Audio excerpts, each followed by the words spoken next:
Fala aí, amigos do Podcast Mão, como é que tá? Tudo bem? Sabadão, véspera aí, quase véspera de ano novo, né? Tá todo mundo já na curtição, mas nós estamos na luta.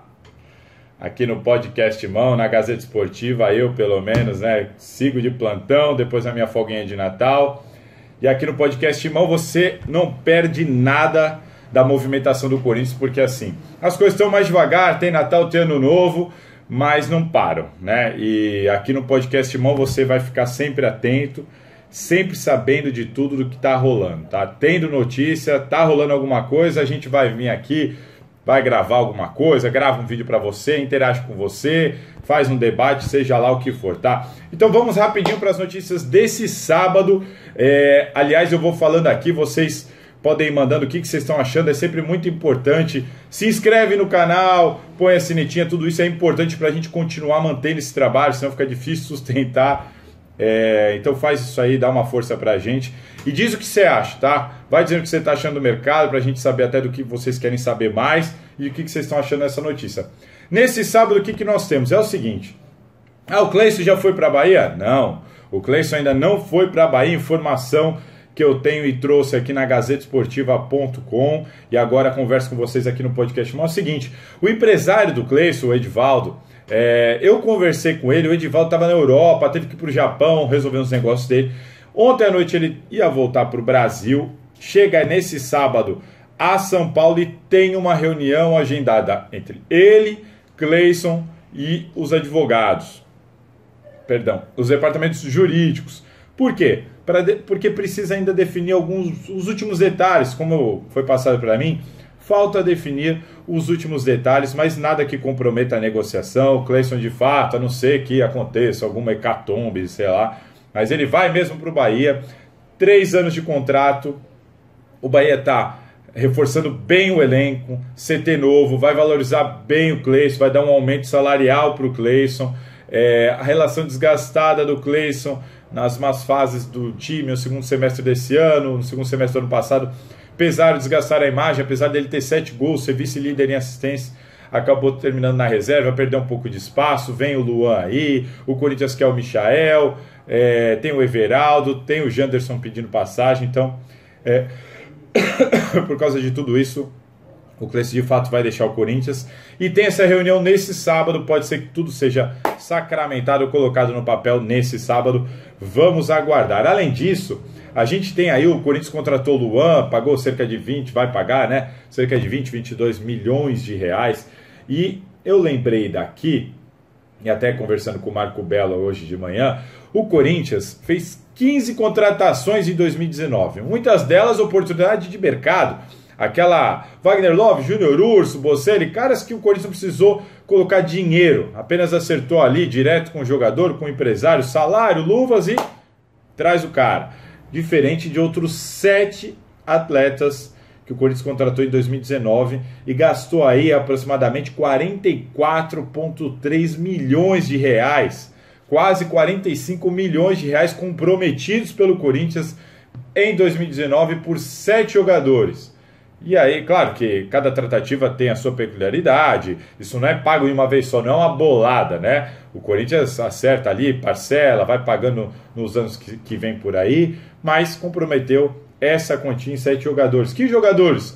Bruno Mendes, Sornosa, Richard, André Luiz, Thiaguinho, Danilo Avelar, que foi comprado no meio do ano, e Everaldo. E a curiosidade nenhum dos 7 vingou em 2019 para o Corinthians, nenhum deles trouxe retorno significativo bons para o Corinthians. Pode trazer? Pode trazer no próximo ano, pode ser emprestado, vendido no ano que vem, não sabemos, mas em 2019 esse valor não se justificou em campo. A diretoria contrata mal? Pode ser, põe aí a opinião de vocês, a diretoria pode contratar mal, mas também tem o lado do jogador, que muitas vezes vai bem num clube, chama atenção, o Corinthians vai lá, contrata, chega no clube e não consegue desenvolver. Então, de fato, por culpa da diretoria ou dos jogadores, foram contratações que geraram um custo alto, talvez, para o Corinthians e não trouxeram retorno. Bruno Mendes, eu estou falando em valor aproximado e valor total da negociação, tá?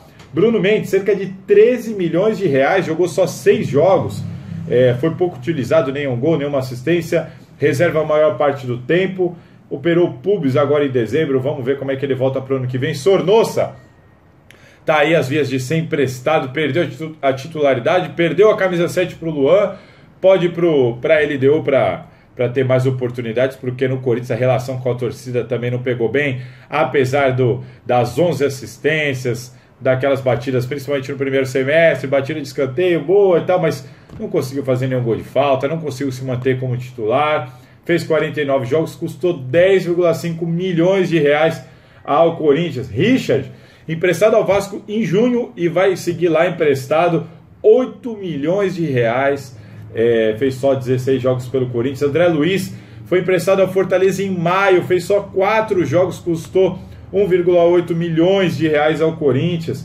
Danilo Avelar, comprado no meio do ano, 58 jogos, 7 gols, 6 gols em final, 2 assistências, mas terminou o ano aí brigando por titularidade, machucado. O Corinthians já deixou claro que quer o novo lateral esquerdo, vai custar os cofres do clube 6,5 milhões de reais. O atacante Everaldo, 2,5 milhões de reais, acabou tendo problema no público, jogou só 9 jogos, 1 gol, e não joga desde agosto, aquela partida contra o Avaí fora de casa, 1-1.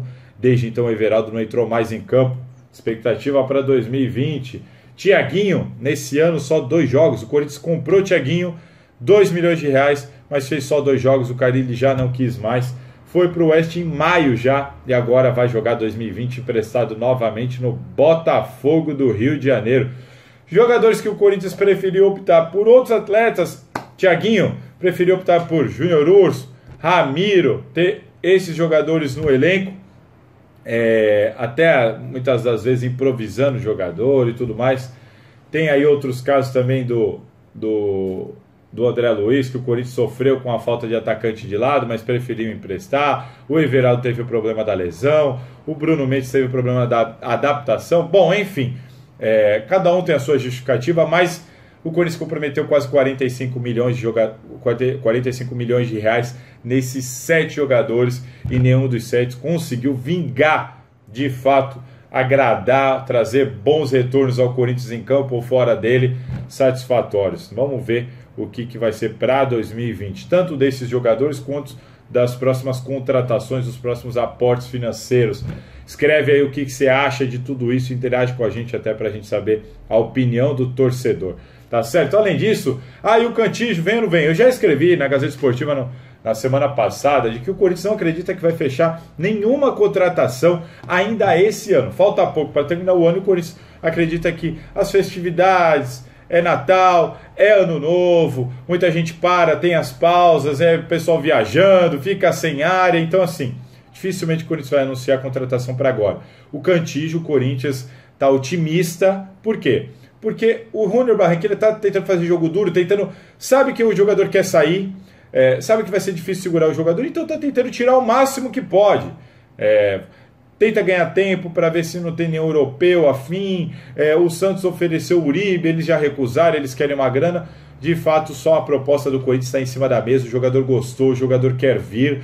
Então o Júnior Barranquilla, apesar de fazer jogo duro, dificilmente vai conseguir segurar. Então, questão de tempo, o Corinthians segue otimista, entende que a paciência vai ser importante para trazer o Cantígio. Tem lá na Colômbia, falaram que ele vai ficar, não tem essa informação, vamos aguardar. Sid Clay, situação parada, tudo aquilo que a gente tem publicado nos últimos tempos, os caras querem grana, o Corinthians não quer pagar por um empréstimo, então o Dodô, que seria o plano B, pode ser o plano A, caso consiga essa rescisão com o Cruzeiro. Michael, mesma situação, muita gente quer o Michael, o Goiás faz jogo duro, tenta ganhar tempo para tirar o máximo que puder de um jogador que eles sabem que não vai conseguir segurar. O Corinthians tenta colocar dinheiro, tenta oferecer jogadores e ali no tete-a-tete com o Michael convencer o jogador a forçar uma barrinha para vir para o Corinthians. A questão é que nós teremos de aguardar, tá certo? Essas são as notícias desse sábado, pelo menos por hora. Se a gente tiver mais novidades, eu volto aqui e a gente conversa mais um pouco e deixa vocês sempre muito bem informados aqui no Podcast Mão,